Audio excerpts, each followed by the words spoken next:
first down. They hand off to Marlon Mack. Huge hole, 50-yard line. He's at the 40, still going near sideline. He's at the 10. He's at the 5, and he will score. Touchdown, Marlon Mack.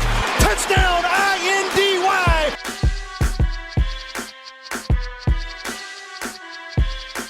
And again, it's picked up. It's Darius Leonard. Leonard with his second INT, and he's streaking down the near sideline. He's at the 40. He's at the 30. He's at the 20. He's going to go. A pick six for the Maniac. Horseshoe is back, baby. The horseshoe is back. What's going on, Colts Nation? Welcome back to another episode of the Bring the Juice podcast. I am your host, Cody Felger. Joining me, our other host, Mr. Derek Larger.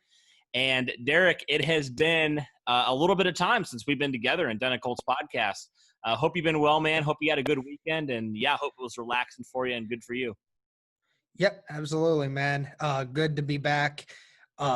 Just spent the whole weekend up at the parents'. Got a chance to relax, spend time with my brother for his graduation party that was this weekend. So ready to be back here, ready to start doing some more Colts content.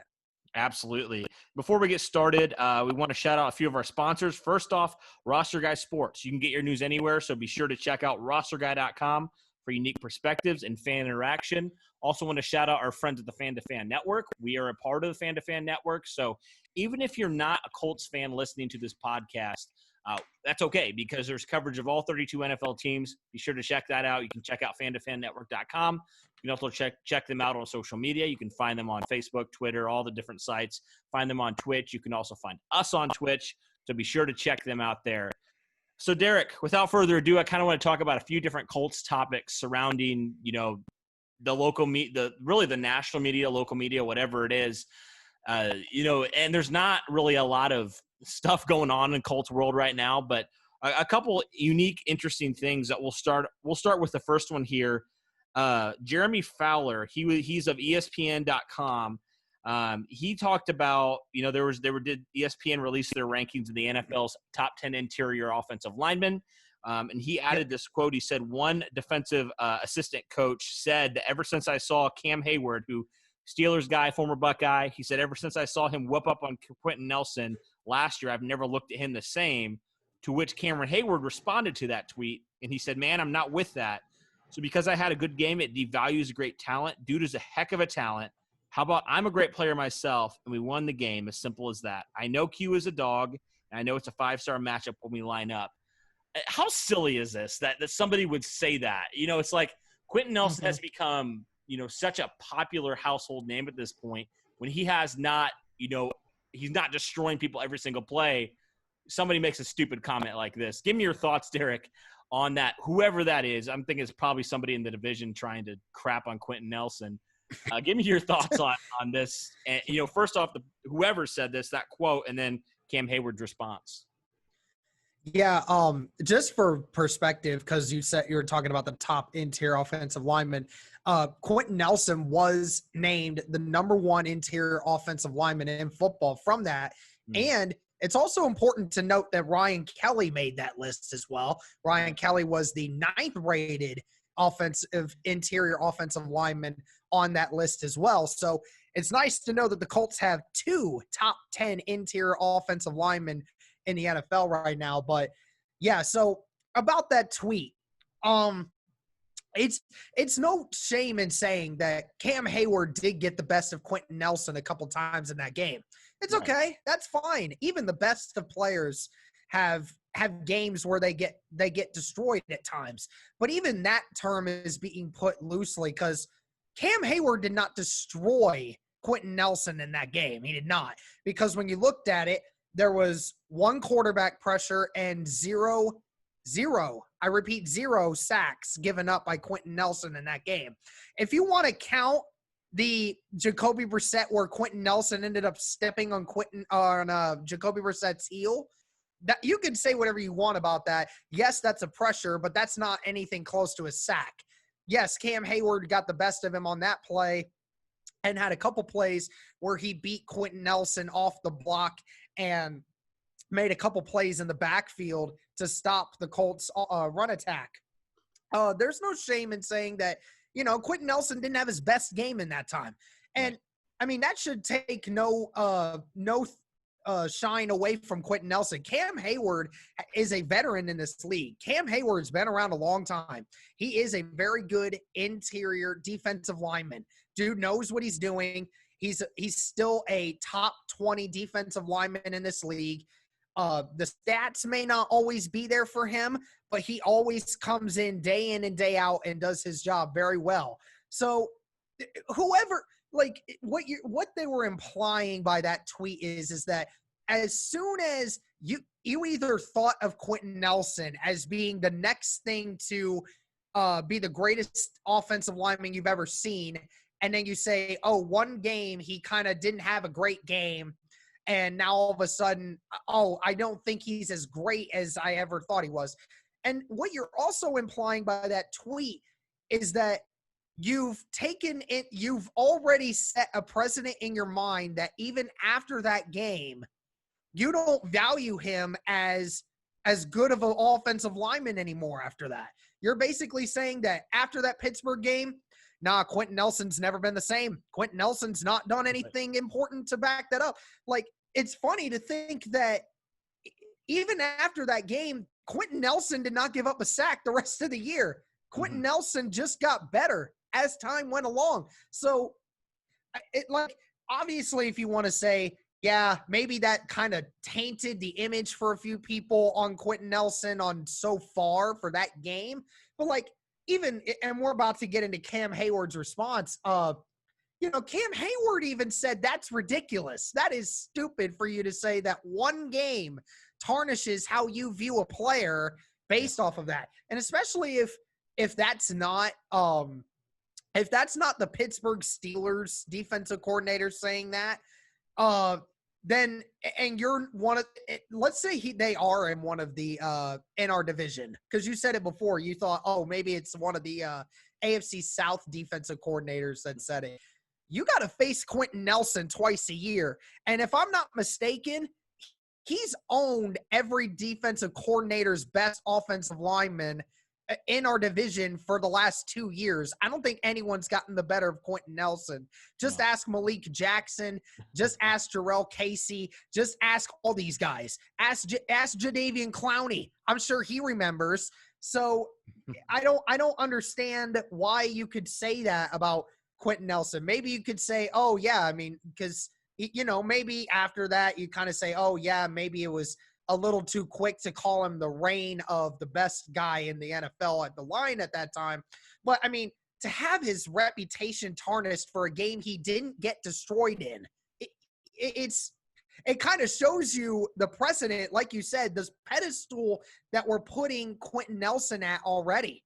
We're already putting him up there as one of the best in the league. So to have one semi-bad game and then all of a sudden somebody views you as not as great anymore, I don't know. That's just crazy to me. Yeah, it's funny because I don't know if you saw a few years ago, Jadeveon Clowney, I think there was one play when he was still with the Texans where, he got the better of Quenton Nelson, and that was circulating around Twitter, around social media. It's just hilarious how people can pick out. I think there was 3 or 4 plays out of that Pittsburgh game. Yeah, maybe it wasn't Quenton Nelson's best game, but it's kind of funny because it's you can pick and choose which plays. You're not going to win every single play. That's just not reality. Sometimes you don't win certain plays. But you're right. Setting that precedent, I think, is huge. If you're grading Quenton Nelson off of having not his best game, but still not surrendering a sack, and that's tainting your image, that's just hilarious to me. And I almost wonder if it's a Texans defensive coach, because we know Bill O'Brien and that whole organization is just a absolute dumpster fire when it comes to valuing players. So maybe they decided the same with DeAndre Hopkins. Maybe he didn't have a game where he had over 100 yards. They're like, this guy's terrible. We're not looking at him the same, so we're going to ship him off for peanuts and not really get anything in return. But it is always funny to me that certain things, whenever you have that precedent as the best player at your position, there's always going to be haters and stuff going around where maybe you don't win a certain play and they're like, oh, is he really the best player? This guy got, but you don't look at the other 40, 50 plays in the game, right? And also, not to mention, Quenton Nelson hasn't surrendered a sack in 30 straight games. Not 30 straight snaps, 30 games he has not surrendered a sack. And I think it's like you said, it's not like after that game he just all of a sudden was letting up sacks. He did not let a single sack up the entire year, and that's not with Andrew Luck. That's with Jacoby Brissett holding the foot. We know he holds the football a lot longer than Andrew Luck did. We just know that he has a tendency to do that. So, yeah, I totally agree with you there. I think, and I shout out to Cam Heyward for not, going with that hype, I guess, if you say, like, he understands. Quenton Nelson. Real recognizes real. It really does. Right, yeah. For sure. And they're going to play each other again this year. So he kind of knows. 16. Don't tick off Quenton Nelson because you know what he can do. I will say this to the one defensive coordinator that said that. If we're playing you this year, I hope you keep that same mentality. I hope you do. Because Quenton Nelson is going to come at you again this year with a vengeance. And if you get lackadaisical on this guy – good luck to your defense. I promise you, you're going to regret saying that. And, of course, it's an anonymous thing, right? It's an anonymous thing. If the guy wanted his name out there to know because he knows that tweet is garbage, then, I mean, of course, you'd stay anonymous. Makes me think that might have actually been fake because I don't know any person that would literally sit here and tell me that, he had a semi-bad game against Pittsburgh, and now all of a sudden I don't view him as the next best thing since sliced bread anymore. That just doesn't – that doesn't make me convince me at all. It's so funny that anybody would even say that. And honestly, I'm good with it because you add more – similar to Darius Leonard, add more fuel to Quenton Nelson's fire. Take him off so he's even better in 2020. Please do that from a Colts fan. Oh, yeah, because Quenton Nelson's seen that. He has. I mean, come on. These players see everything. These players are on social media just as much as everyone else. They see the things that are said about them. Q is just a different animal. That dude is going to let that fuel him, and he's going to get even better. I promise you he will. Crazy to think about that he could even get better than he is now. The best offensive lineman could even get better. It's absolutely wild. Yeah. Yeah, so we addressed that. Now we can move on to Madden released some of their 2021 quarterback rookie ratings. And a few guys of note, first off, Jacob Eason. He was rated 63 overall. But the thing that stood out to me, he was rated as one of the, he had one of the highest throw power ratings in Madden 21. He had a 93 overall rating, which I think is significant. I mean, we know how big of an arm Jacob Eason has, and we know, I don't know how you feel about Madden, Derek. Personally, I still play it, but I'm not as big of a fan as I was earlier on. But, it's still something worth noting and something worth talking about. But I think that is notable that he has a 93 rating over Justin Herbert, over Joe Flacco, who has a notorious big arm, over Lamar Jackson, tied with Baker Mayfield and Cam Newton. So I think it's ridiculous that they have Baker Mayfield with a throwing power higher than Jacob Eason. But I like where Jacob Eason is on the throw power range. I mean, you see this kid, the way he's able to throw. It does not surprise me that he has a top 10 arm in the NFL already. I mean, you're just basing it off throw power. I mean, how far and how hard you can throw the football. And yes, Jacob Eason at this moment in time has a top 10 power arm in the NFL. That's just me, though. Yeah. Yeah, we know his tendency. He loves to give his guy chances and fit the ball. It's not just about how far you can throw it. It's about if you can fit it into a tight window. We know Jacob Eason loves to do that after kind of watching him do that in Washington. And so we can move on now and looking at – so there's only been a few ratings released at this point, just the quarterbacks and wide receivers up to this point. Michael Pittman was also rated. He was rated 71 overall. One thing that stood out that I think is of note, Derek, is that Michael Pittman – had the best catch rating out of anybody, out of any of the rookies this season. Talk to me about Michael Pittman and his catch rating. You feel like it's a little bit low even. Yeah. And funny thing is, Cody, we were just talking about this off air. Remember I was saying Jonathan Taylor wasn't in the ratings yet. He just got added. Oh, really? Halfbacks just got added literally in the last few minutes. Okay. So, live development here, folks, that I looked at it right before the podcast. Jonathan Taylor's name was not on this because they didn't have the halfbacks in yet. And then they literally just put them in 2 seconds before this segment started. But yeah, let's talk about Pittman here real quick. Then we'll kind of go into everybody else. Yeah, so Pittman with an 87 speed and an 88 acceleration, that's pretty impressive. I didn't think Pittman had that kind of speed, but hey, I'll take it. I thought his strength was a little bit weak, given the fact that I thought he was a little bit stronger in college. He played that way. His awareness is low at a 71. Like, just the way he plays the game, I don't see it as a 71. I don't know how you can put him at that, but yeah, they had his catching rate at an 85. Now, you got to remember, Michael Pittman had the best catch rate in college football since he arrived at USC. Nobody's come close to him. So it makes me wonder, why is it that his catch rating, it just seems to me like that could be bumped a little bit. I don't know. I mean, because, Henry Ruggs has a 98 speed in Madden. So, I mean, if Henry Ruggs has that, I just assume Pittman could be closer to 90 with his catch rate. But, yeah, but at a 71 overall, I find that to be a very good rating for, Michael Pittman, because Jerry Jeudy is, the highest rated rookie wide receiver coming into this year is Henry Ruggs. Henry Ruggs at a 76. And CeeDee Lamb is a 75. Jerry Jeudy is a 75. And then I think it's Michael Pittman next at 71. So Michael Pittman's got in good company.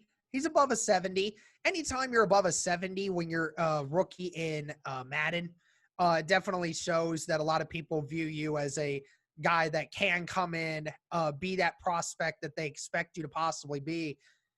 Everyone knows that a lot of rookie ratings are bull crap anyway until they actually see it in person.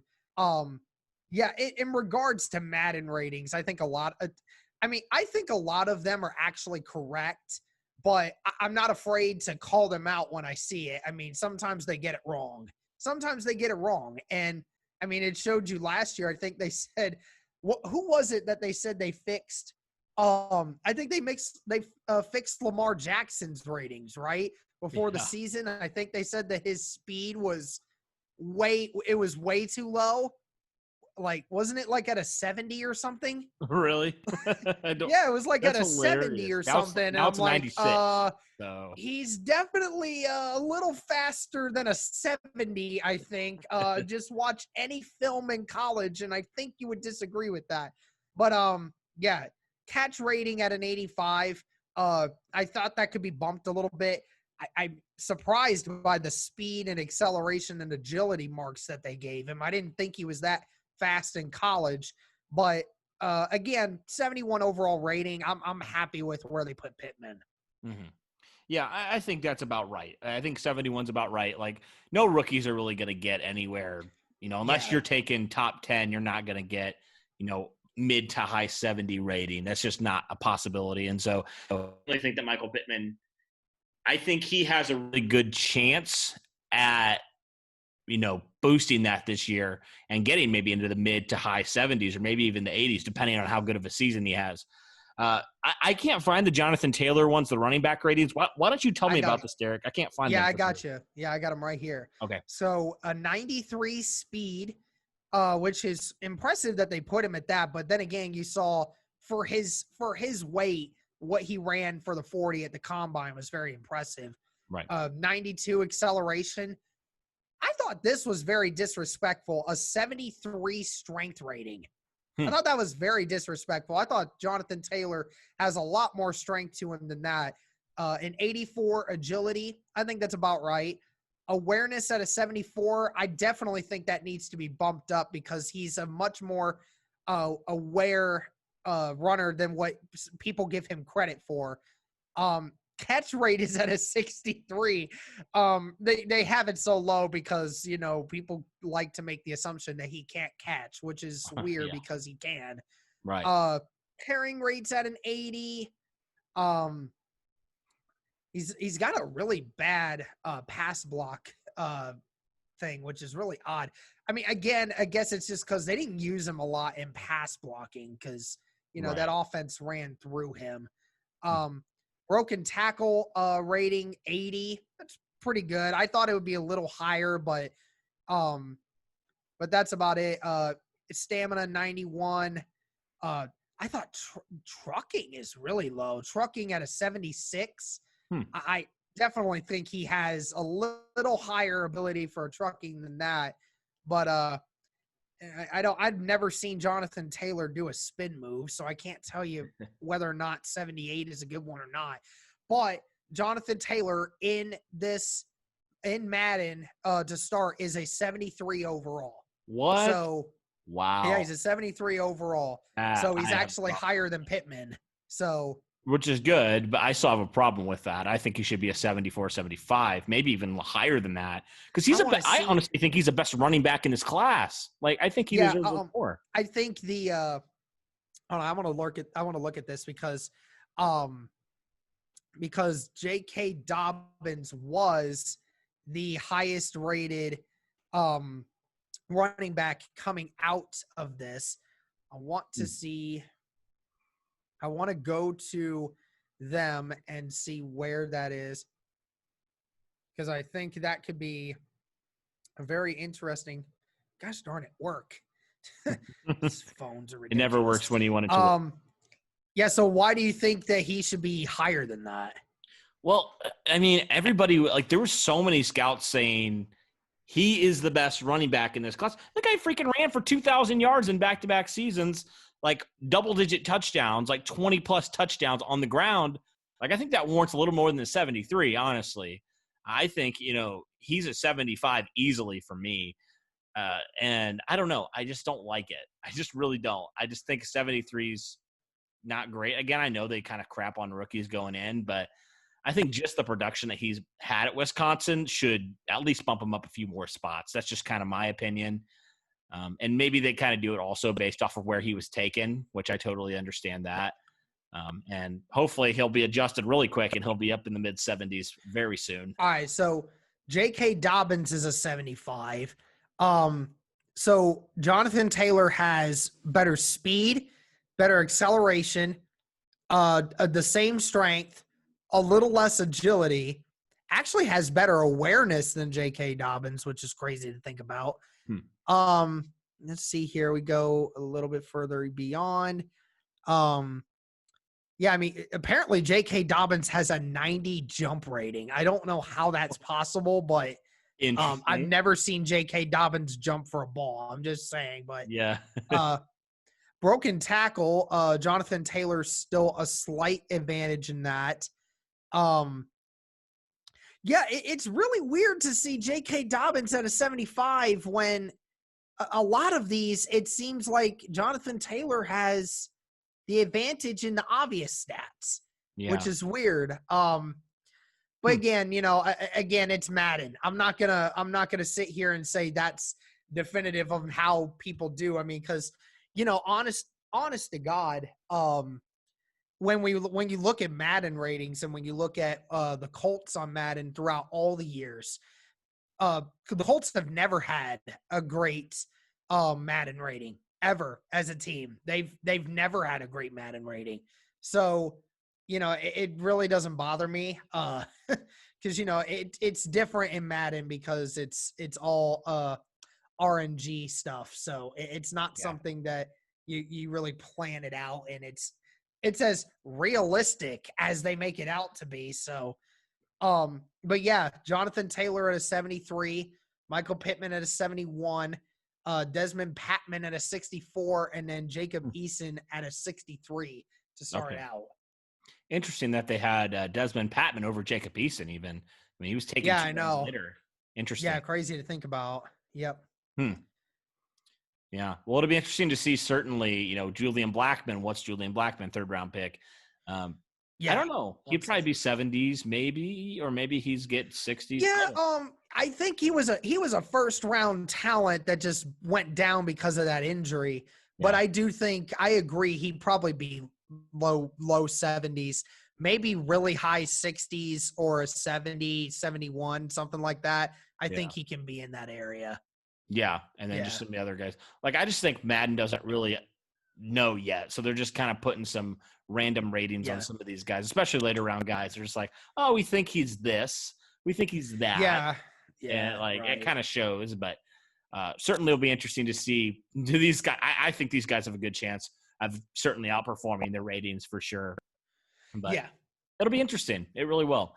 Yep. And I know some people love Madden, some people don't love Madden, but we thought it was significant enough to talk about it. Fix franchise mode. Please, dude. Fix franchise mode. Oh my word. EA, please. For once in your life, please. No, we're gonna add. It's like 2K. We're just gonna add more sweat, and you're gonna be happy with it. Yeah. Oh. Yeah. Right. I miss the training camp stuff. I don't know if you remember that, like where you were the running back, and it was like, yeah, it was so much fun.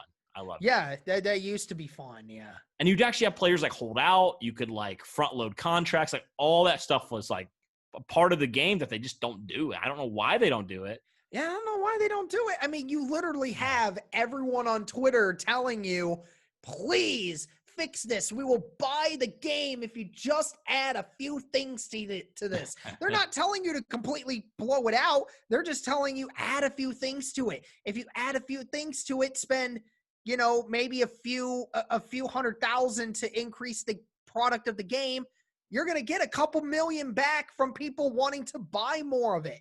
Yeah. I mean, I just don't understand though. I don't get it either. Just do it, please. Like everybody's asking, please. Just fix it. It's not that this much. This isn't going to be a Skate 4 game where people kept telling EA, please bring it out, even though EA didn't want to make it. They made it anyway because people were telling them, please, because they got cyberbullied into actually doing it. So, wow. I don't know what they're going to do. Yeah. And while they're at it, bring back college football. I miss that game. Yes. So please. much. I still play the NCAA 14 football game. I still have it on an old console. I still have it. I still play it. It's still fun. Yeah. I mean, the only issue you have is they can't make them anymore because they can't use the image of college football players anymore because they can't pay them. I think EA wants to pay them because EA's thinking, oh, we give each kid that's in the game a couple $1,000s, maybe like one or $2K, and everybody goes home happy. They get some kind of money. Yeah. And then we're making millions of dollars because people want to play the game. They're selling original copies of NCAA Football 14. They're selling original copies for hundreds, almost over $1,000 because people are wanting to play it that much. It's like, that's the thing. EA's saying we want to make this because we know people will buy it because it's what people keep saying they want. But of course, the NCAA doesn't want that to happen, at least not yet. So dumb. Here in a few states they will, though. Here in a few states they will. Because a few of these states are allowing these kids to get sponsors and make money off of their image. So, yeah, that's good. At some point, I think it's going to happen for all of them. Good. We need that back. We need college basketball, but we need it all back. I miss it. I don't even care about college basketball games. I just want a football game. Yeah. I just want a football game. I haven't played college basketball games since I was like maybe 8-9 years old. Okay. That's too long. Yeah. I just know I kind of get sick of 2K sometimes. So it would be nice to kind of change it up a little bit. But hey, I mean, that's the thing. 2K's trying to go back with, they're making their own franchise sort of thing where, you create your player. You can start all the way back into high school now. I mean, that's incredible because 2K is trying to get people to say, oh, I can play a little bit from all the way back. It brings people back a little bit. So, yeah, I mean, I play it and start from the beginning and work your way up, and it's a lot of fun. I enjoy it. So, well, we got real sidetracked there, but that's okay. I'm sure people love to talk about NCAA football. I know I love to. I want it back real bad and definitely want Madden to be fixed. That'd be great. So, all right, that'll wrap up this podcast. Thank you guys so much for your support and all your listenership. Be sure also, if you're listening to this video and you're still listening here, leave a like, leave a comment. Be sure if you haven't, be sure to subscribe. We'd love that. But for Derek and myself, thank you guys so much. And as always, go Colts.